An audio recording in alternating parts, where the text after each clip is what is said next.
and welcome to MLW Con-Fusion. I'm your host, Rob Cameron, bringing you all that you may or may not need to know about Major League Wrestling and its television programming. This week, we're going to check out MLW Fusion 155, plus the new program MLW Insider. But first, the news. Our first bit of news, of course, always comes out just as this podcast drops Friday morning. I should do something about that. Except, man, routines. I fall into a good routine here, and I just have to work a real job around it too, and it just, I don't know, works out best for me. But in the case of this, I don't think it would have mattered that much in the grand scheme of things. But MLW announced a new series called MLW Insider to premiere Tuesday, and so there wasn't a whole lot of time in between the announcement and the premiere anyway, so you're gonna probably, get the news late on this here podcast, no matter what. But is coming on every Tuesday. Doesn't give an exact time, and at least in the central region, it just kind of popped up like randomly in the middle of the afternoon. I ended up watching it real quick when I got off work.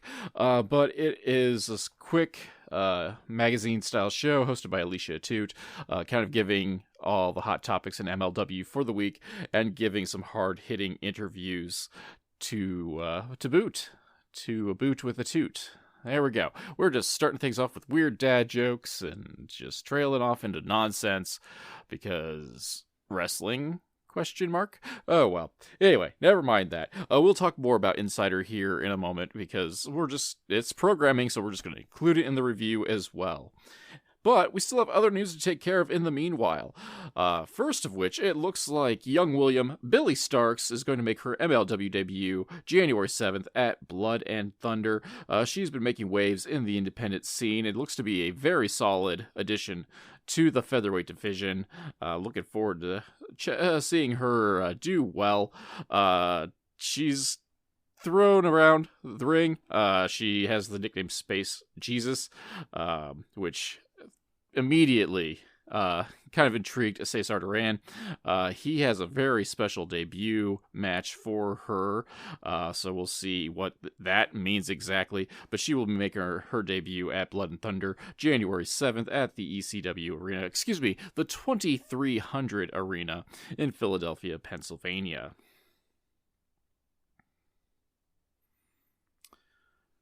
Also, just announced today, for Blood and Thunder, of course, Dragon Gate legend Yamato is getting a shot at Alexander Hammerstone's, your boys, MLW World Heavyweight Championship at Blood and Thunder as well.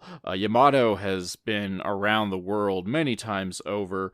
At one point, part of Speed Muscle, I believe the team name was. It was arguably the fastest tag team in professional wrestling back in the mid 2000s. So this should be a solid styles clash. Both guys obviously can go. Yamato quite a bit faster than Hammer, though Hammer has slimmed down here as of late to kind of give him a boost of speed, though we will see how his present rib injury factors into that, even though it's still a couple of months away. Also, I guess this leads to the spoiler alert that I'm guessing that our boy Hammer retains his championship next week against Richard Holiday, so spoiler alert, sad face. I don't know, man. I'm just reading reading the news and bringing things up to date, I guess, without new programming. We'll just never mind that as well, I suppose.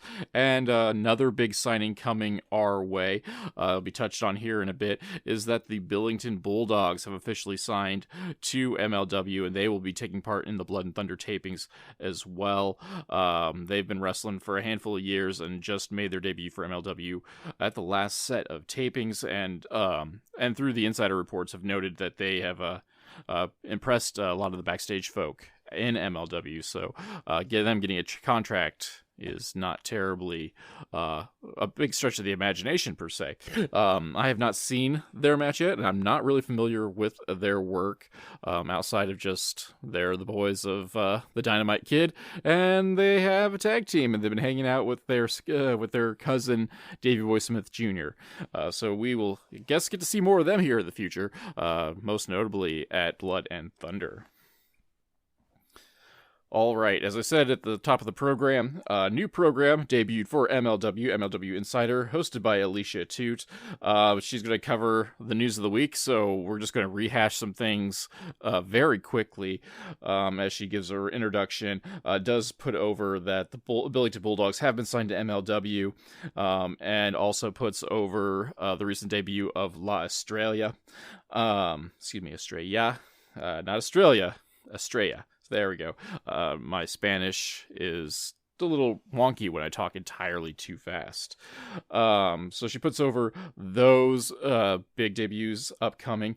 Also, some of the other news of the week of Scarlett Bordeaux debuting for the company, the Brittany Blake attack on Taya Valkyrie, and the dead body of Bud Heavy that no one seems to know what happened to him, plus the main event last week of Real One, Enzo Amore, and Jacob Fatu.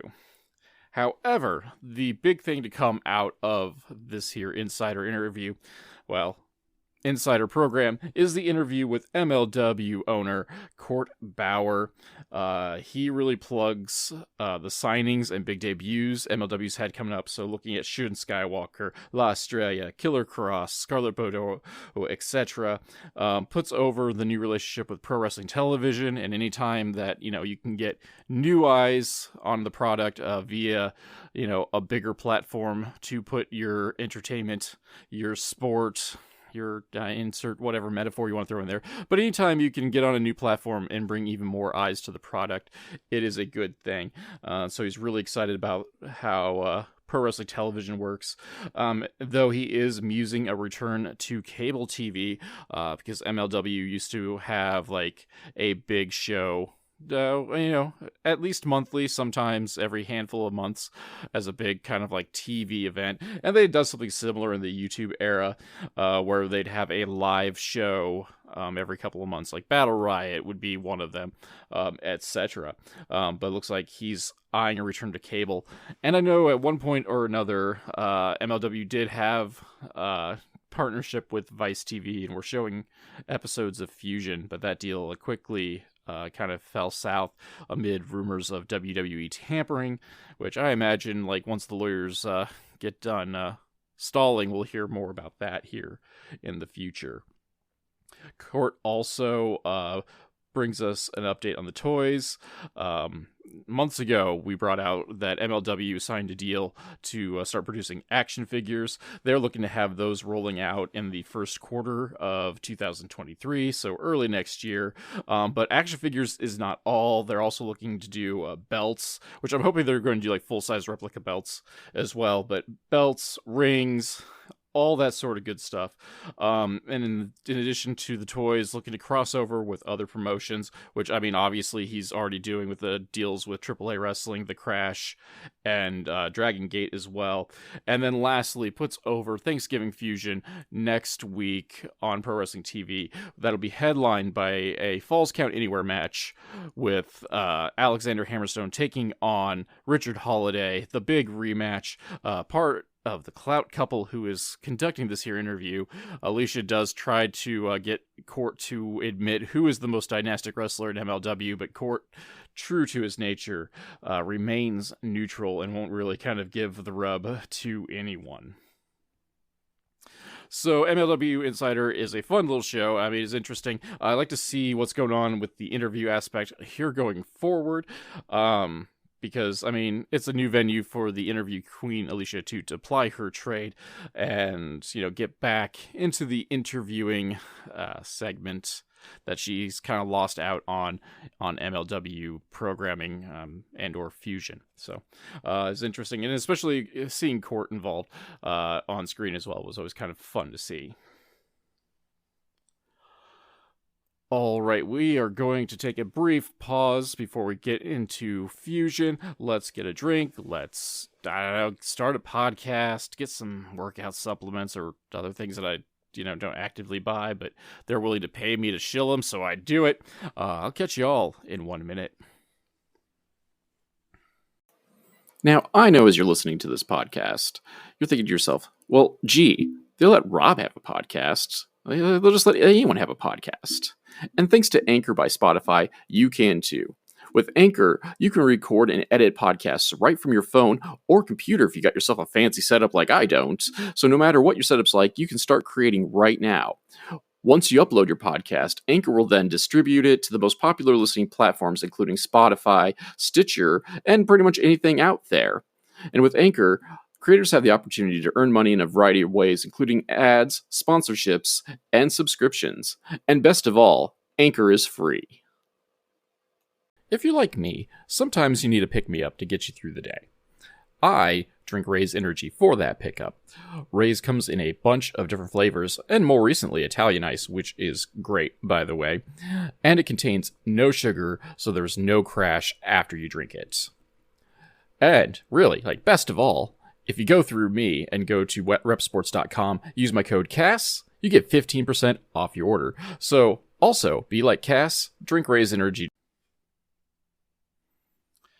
All right, Fusion is back. Episode 155. Main event is Alex Kane versus Davey Richards for the MLW National Openweight Championship. We get a highlight package noting this here feud that's been kind of simmering for quite some time, most notably with Richards kind of coming out on top on one of the Beaumoyer fight contests. I forget which little Muhammad Ali boxing slang challenge we got in there, but Richards went the distance and in theory, got the money out of the deal, but he was attacked by the Beaumoyer Fight Club, and things kind of came to head after that. Richards formed a partnership with Myron Reed, who then eventually turned his back on Richards and joined the Beaumoyer Fight Club. And, we're kind of at this point now for a match for the National Openweight Championship. However, we have plenty of action before that. We get the introduction, Rich Bocchini, Joe Dombrowski bringing us the card. Before we can get too far into the show, though, we are going to have our first match. It is going to be tag team action as MLW Originals, the SAT, the Spanish announced team, will be taking on the reformed Samoan SWAT team, Juicy Finau, Lance Anoa'i. Let's just go. The match starts off with lots of trash talking, so it's not even starting off technically yet. The SAT are outside the ring, SST are inside the ring, jaw-jacking back and forth. The SAT is over with the crowd. This is kind of like their home turf. They are in New York City. But however, no matter how much trash talking is going on, things break down rather quick as the SST wander outside the ring and we have a brawl. Everyone's just jumping off of things. Juicy Finau is catching people as they flop through the air because Juicy's a big dude and can catch big things. So he catches both members of the SST, though the weight over catches them, so they kind of drops them, but getting a little damage in there. We eventually move inside the ring, get the bell. The match actually is starting. Tandem offense and quick tags take the SAT on the advantage, taking on Lance. He started the party. Juicy Finau blind tags in and spinebusters Jose on Joel. That was nifty to see. Lance is back in and gets beaten down for his efforts, but he fights out of a Spanish fly. And I yelled at the TV screen again because I believe it was Rich tried to call the Spanish fly a tandem Spanish fly, and no, it is not a tandem Spanish fly. This is the original. This is the real Spanish fly. The Spanish fly is a tag team maneuver. It is not technically a solo move, and if you're going to do it solo, it is not a true Spanish fly. You could call it a solo Spanish fly or a solo standing Spanish fly if you're not willing to get up on the top turnbuckle in the process of doing it. But when the SAT are involved and there are two gentlemen doing this here maneuver, it is just a Spanish fly. Wow, I'm impressed I got through that, because that wasn't scripted at all. That was just me rattling on incoherently. Wow. I avoid all these likes and and weird pauses when I get kind of disgruntled. That was neat. Anyway, back in the action. Done screaming at things for the time being. But, Lance fights out of the Spanish fly temp. Juicy gets involved and hits a double Samoan drop on both members of the SAT. Lance dives off the top rope. Big Oos splash on both Joel and Jose. 1, 2, 3. Your winners, the SST. A fun match to be had, really. This is a solid opener between the two. I would have liked to see it go on a little bit longer, but that's just because I was having fun. Lots of action. I mean, things started off hot and heavy. I can't complain too much about it going on from there. So, outside of complaints of wanting to go on a bit longer, yeah, it's everything you want in an opening contest. We go to the bar. We find old Mance Warner. He is still at the bar despite his training sessions last week. He is cutting a promo about thinking and drinking, about all the things he wants to do to Mads Kruger, whether it's a death match, a Flaming Tables match, whatever he's drinking, except he runs out of beer. He pulls out a beer, gets ready to pop that one open, and a wild Microman appears and tries to nab said beer. Manser initially does not take kindly to this, pulls out another beer, notes that, the little man has some balls, interrupting an angry Mance and trying to separate him from his beer, but he respects that. Clink, clink, beers for everyone. Backstage, EJ and Duca and Calvin Takeman are talking about what's been going on with EJ and his title aspirations. EJ notes that they're good, still got the tag team titles, that's the important thing. Calvin kind of agrees. Split up, and we move on to backstage with Sam Laterna. She is with Myron Reed. He ends up calling Tankman over to kind of like do a soft recruit to the Beaumaye Fight Club. Tankman's like, dude, Beaumaye really screwed me over in the past. Tried to injure me, cost me the Opera Cup, cost me title opportunities, tried to cripple me, etc. But Reed, kind of puts a shred of doubt in Takeman's head that EJ might be trying to move on to bigger things and just leaving Tankman in the dust, maybe even turning on him. Some bits of EJ's bling may or may not have come from Cesar Duran, and, let's face it, nobody trusts Cesar Duran. Next, we get footage from last week of Brittany Blake attacking Taya Valkyrie after her end of match promo. That was where she's putting over the women's division. We cut then to Taya backstage, where she challenges Brittany Blake to a match for the World Featherweight Championship on Thanksgiving Fusion. We then cut to the Clout couple in black and white. So romantic, so dynastic. Basically, Holiday is giving down a list of places that he might pin Alexander Hammerstone in their match next week, because it's Falls Count Anywhere, which means Falls Count Anywhere in New York. So it could be on the Brooklyn Bridge, underneath the Statue of Liberty, 52nd Street, etc., etc., etc. All right, it is time for our second match of the evening. Matt Kross taking on Killer Kross with Scarlett Bordeaux. No word whether this match is for the last name Kross, even though they're spelled differently. We're just going to crisscross any jokes like that out of it. Jump right into this here match where Kross is evading Kross. I should probably start using first names, but referring to someone as Killer like it's a real name is kind of awkward, but I guess we'll have to do it anyway because you can't verbally see the difference between a C and a K.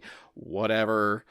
Grammar, rabble. So Matt Kross evades Killer Kross, which then upsets the Killer. He ends up stalking Matt and finally cutting off the ring and gets Matt caught in the corner with a big kick. We go to break, and when we come back, Killer Kross is taking a nice nap with a rest hold on Matt Kross. Though, as much as we want to joke about the rest hold thing, there is a big size difference between Killer Kross and Matt Kross, so even like a rest hold is kind of, sort of, really darn painful. Anywho, Matt Kross flips out of the Doomsday Saito to pick up the pace, which is where he likes to go. Killer Kross eats the cross cutter, however, rolls out of the way of a shooting star press, which then Matt Kross rolls through. Matt goes for his backflip quarter elbow, but gets caught by Killer Kross. Kross lifts up Matt and hits the Doomsday Saito suplex to get the 1, 2, 3. Your winner and sole proprietor of the name Kross, Killer Kross. Also, solid match. Told a good story. Kind of wish this one went on a bit longer too. I was getting ready to talk about how I find Killer Kross boring when he's not just doing these artsy promo vids, but I actually thoroughly enjoyed this match. Told a good story of big man versus little man, and I mean, it's practically impossible for Matt Kross to have a bad match, so I mean, that helps out when you have a pretty solid dance partner to go around with too. So thumbs up, gentlemen, thumbs up. Though I would always prefer Matt Kross getting the victory in all of his matches. Following this match, we get a hype video hyping the debut of Shun Skywalker. Following that, we are backstage with Sam Laturna again. She is with Davey Richards, who is participating in our main event this evening. He is putting himself over as the new National Openweight Championship because the hunt never dies. Following this, we get a promo video noting that MLW is still investigating the disappearance of the Opera Cup, and without the Opera Cup, we are not having an Opera Cup tournament this year. But if anyone has any information about the Opera Cup, they can send tips into MLW, tips@mlw.com. So if you know anything about that missing Opera Cup that I assume TJP has, you should probably let everyone else know. Following this little promo, EJ Nduka is confronting Alex Hammerstone. EJ's wanting a title match, accuses Hammer of dodging him. Hammer puts over the fact that matchmaker Cesar Duran is in charge of all matchmaking capabilities. But before we get too much farther, we hear a commotion backstage, and there is an unconscious gentleman being tended to by the medics. He has the calling card of the person who left the calling card on the dead body of Bud Heavy. We are all thoroughly confused as to what's going on. Cesar Duran happens to be around. Hammer blames Cesar. Cesar's like, why would I want unconscious people screwing around with my main events? Obviously, I want my Hammer to be in the proper frame of mind going into any and all of his title matches. So obviously it's not me. Whether it is Cesar Duran, we will, I guess, have to see from there, but he is denying everything. Deny. All right, it is time for our main event of the evening. It is for the National Openweight Championship as the American Wolf, Davey Richards, takes on the leader of the Beaumaye Fight Club, Alex Kane, the Suplex Assassin, accompanied to the ring with Mr. Thomas. When the match starts, we do get a bell. There's no wild brawls. We just have an athletic contest featuring two of the best grapplers in Major League Wrestling. Both attempt to exchange holds with initially Kane getting the better of the American Wolf. However, Davey, though, tries to go for the ankle lock, and that's where kind of things break down from the grapples and whatnot. We go to, before we go to break, Kane hits a big T-bone suplex into the corner. Now we may go to break. And when we come back, Kane rolls Davey sort of into the ring, gives him a big kick, followed up by a splash on the ring apron. Of course, that is the hardest part of the ring. Kane talks a lot of trash before hitting some crossface blows. Takes Richards to the turnbuckle and tries to I'm not sure what he's doing because Kane's sitting on the top turnbuckle and looks like he's going to try to do a suplex, but it doesn't quite go well. Richards is like, I'm crazy, I want to have a concussion, and then headbutts Kane 27.5 times before finally finishing him off with a big superplex. We have a strike battle that kind of wakes up Kane. However, Richards gets the best of that. Kane falls victim to the rope-assisted dragon screw. However, Richards misses the stomp, but rolls through off that and locks on the trailer hitch. Kane makes it to the ropes. Kane hits the crash landing, gets a 2 count off of that. Richards makes a comeback, hits the PK kick, followed by a double stomp, but only gets 1, amazingly enough. Follows it up with a brainbuster, only gets a 2 count for that. It is now time to finish things off. And Richards hits a scary-looking cradle pile driver, and that finishes off the champion for 1, 2, 3. Your winner and new MLW National Openweight Championship, the American Wolf, Davey Richards. And before I go any further with this, I want to put over the fact that this is the first time that the National Openweight Championship has actually changed hands. We have to remember that the inaugural champion was Alexander Hammerstone, and he held it for quite some time before relinquishing that title after he won the World Heavyweight Championship. So this is the first time the belt has changed hands in like an actual one-on-one match for the championship. All the other matches where we've had a new champ were to determine like the actual champ off of vacancy. That being said, great match between the two. I mean, not quite as good as the career-making match the two had previously, where really, like, I felt like I put Kane on the map. But once again, like, no matter what, this was a very good match for Kane to show off what he can do and that he can hang around with someone the caliber of Davey Richards. And I will say that, you know, I've talked a lot of trash about Richards, and I've done a lot to kind of like break some of the stuff that he was guilty of in the past, both with his attitude and like with his in-ring work, because he's gone through phases where selling wasn't really a thing, and he's gotten a lot better about that too. So I mean, say whatever want, like he's growing and putting on really good matches as well. And if you can hang around with Davey Richards, I mean, obviously you yourself are a very good professional wrestler. No pun intended on that one for the former Dasher Hatfield.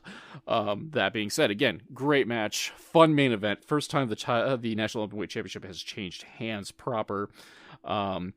Before we end the show, though, Myron Reed comes out and just glares from the entryway, sending some sort of message to Davey Richards, but doesn't try anything physical. He leaves with the rest of the Beaumont Fight Club as Richards is in the ring as our show fades to black.